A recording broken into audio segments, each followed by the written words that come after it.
In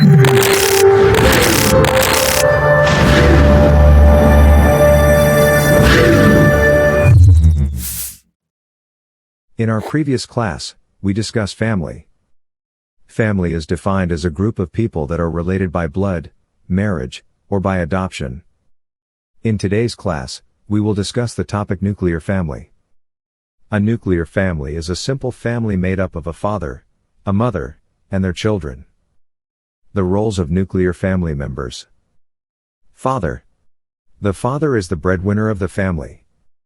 This means he provides money for the family's food. He protects the children and other members of the family from any attack. Mother. Mother is a symbol of love and care. She is my first teacher, friend, and my inspiration. She cleans the house to ensure healthy surroundings. Children. A young person, especially between infancy and youth.